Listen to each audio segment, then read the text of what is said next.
My cooking style is super unfussy, very relaxed, casual, all still while looking really beautiful. I love it when things look impressive, but don't take a ton of time. For me, it's about spending less time in the kitchen and more time with your friends. I'm Alison Roman, cookbook author and food writer. I'm gonna show you a few simple upgrades to elevate and ease your weeknight dinners. Today, I am cooking a skillet chicken with chickpeas and caramelized lemon.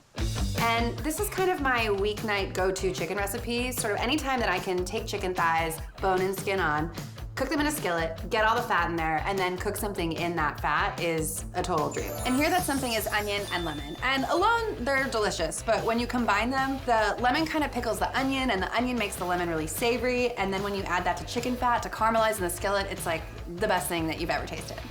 So to get that fat, we're gonna sear the chicken thighs in a skillet with a little bit of oil, and that's just gonna help them get going. You don't need a ton because this is gonna give off so much fat. It's just to kind of get things started. I'm gonna season them on this side, salt and pepper. I'm gonna start them skin side down because that's gonna get your flattest surface. The skin's gonna get really nice and crispy. So always start skin side down. And then as with searing anything, especially stuff with skin on it, it's gonna wanna contract when it hits the hot skillet. So I like to press down a little bit just to make sure it's getting even contact before I move on to adding the next chicken thigh. If your skillet is not hot enough, you'll notice that it won't make this insanely loud chicken sizzling sound. And we're at about medium-high to high. Every oven is different, every stove is different. These guys are gonna go about 5 to 8 minutes per side. These are on the larger side. And since we've seasoned on one side, we're gonna now season on the other side. I like doing this in the skillet as opposed to on the plate because I also feel like the salt and the pepper seasons the chicken fat that's rendering out.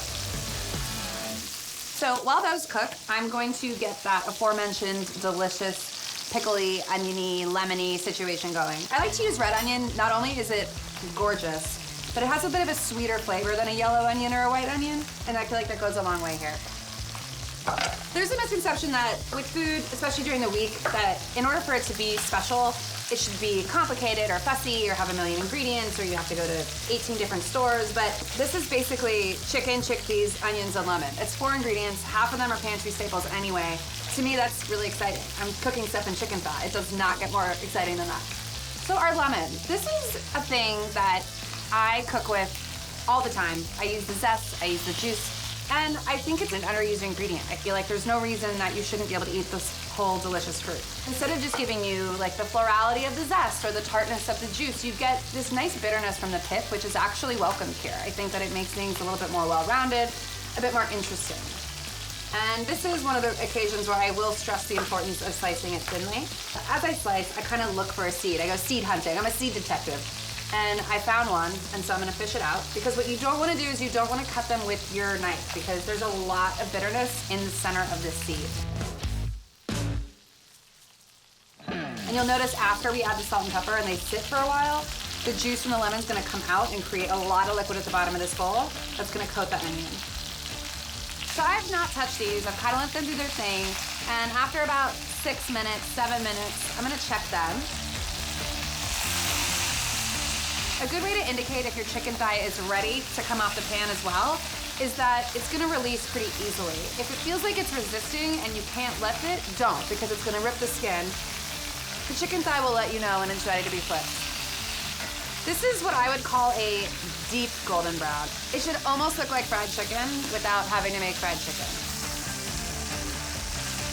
I'm gonna let these guys finish cooking in the skillet for probably another 5 to 7 minutes. And then once those are out, I'm gonna transfer them to a platter. I'm gonna add my lemons, my onions, they're gonna caramelize in all this chicken fat.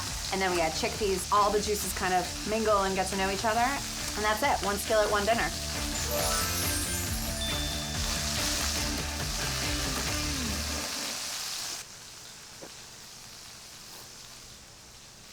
These look amazing. I would eat these straight up right now with nothing else. And now I'm gonna add my caramelized lemons and the onions. Because there's a lot of liquid in here, it will sizzle. To be expected. The nice thing also here is that because there's liquid, it's gonna kind of deglaze the pan.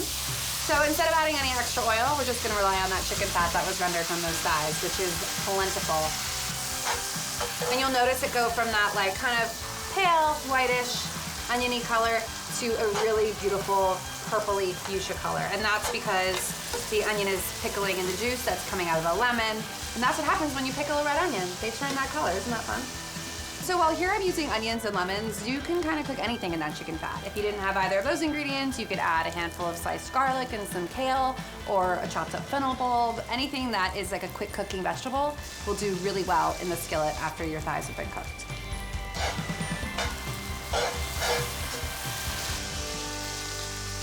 And now I'm gonna add my chickpeas. And this is just 1 can, like anything that gets seasoned with salt and pepper. And because I like this dish a little bit spicy, I'm gonna add some crushed red pepper flakes. I'm also gonna add some oregano now. I'm gonna add some later for garnish, but I like to cook them with the oregano because it kind of gets into that fat, flavors it all the way through.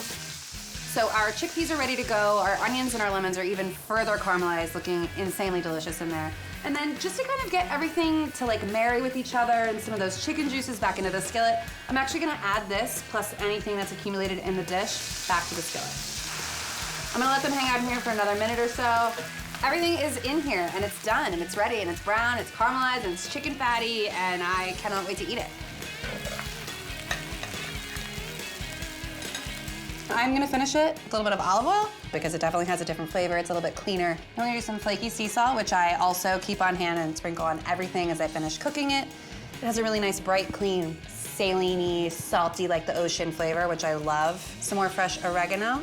Again, if you wanna use parsley or mint or an herb like rosemary or thyme, that is also cool. And that is my skillet chicken with chickpeas and caramelized lemon.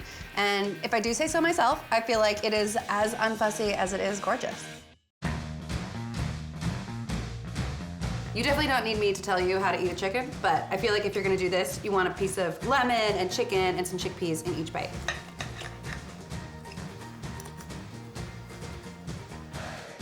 So for me, this is the ultimate summer chicken dish. It's flexible, it's accessible, it's beautiful, and you can kind of make it your own all summer long.